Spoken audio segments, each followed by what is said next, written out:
আপনি যদি অ্যাপার্টমেন্ট বা ফ্ল্যাটের ওনার বা প্রমোটার হন, তো সেক্ষেত্রে আপনার যেসব জিনিসগুলো মাথায় রাখা উচিত সেগুলি হলো, প্রথমত আপনি আপনার যে লোকেশন আপনি চুজ করেছেন আপনার অ্যাপার্টমেন্টের জন্য, সেই লোকেশনের কাছাকাছি কী কী জিনিস আছে, যেমন এয়ারপোর্ট, রেল স্টেশন, এমার্জেন্সির জন্য হসপিটাল, এন্টারটেইনমেন্টের জন্য শপিং মল, কতটা ডিস্টেন্স মেনটেন করছে আপনার ওই অ্যাপার্টমেন্ট থেকে, সেগুলো ব্যাপারে ডিটেলস অ্যাডভার্টাইজমেন্টে এবং আপনার ডকুমেন্টসে উল্লেখ থাকা খুবই সুবিধাজনক একটা ক্লায়েন্টের কাছে।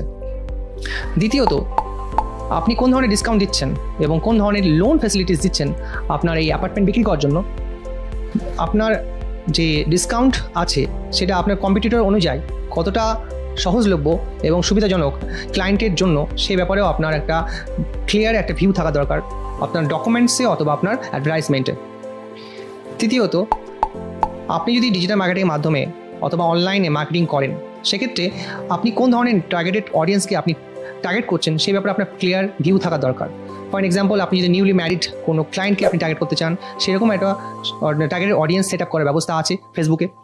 আপনি যদি রিসেন্টলি কোনো কেউ মুভ করছে যারা অ্যাকচুয়ালি জবের কারণে অথবা আপনার নিজস্ব পার্সোনাল এঙ্গেজমেন্টের কারণে, তো সেক্ষেত্রেও আপনি তাদেরকে টার্গেট করতে পারেন, সেরকম ব্যবস্থা আছে ফেসবুকের মাধ্যমে।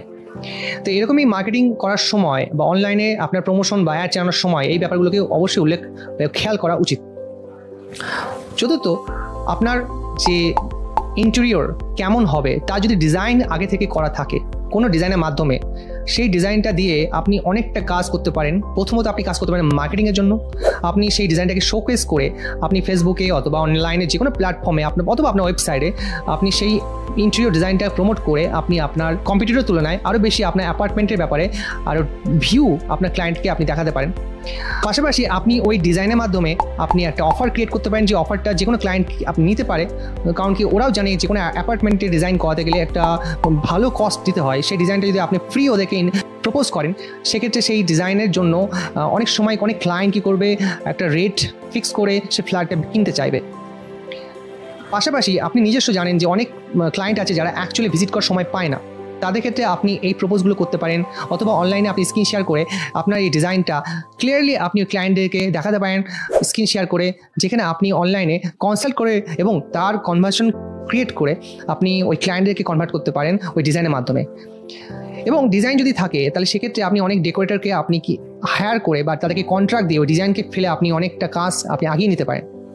তো এই রকমই আমরা একটা সুবিধা দিই বিভিন্ন প্রমোটার এবং ফ্ল্যাট বা অ্যাপার্টমেন্ট ওনারদের, যারা অ্যাকচুয়ালি এই ডিজাইনটা আমাদের কাছ থেকে নেয়।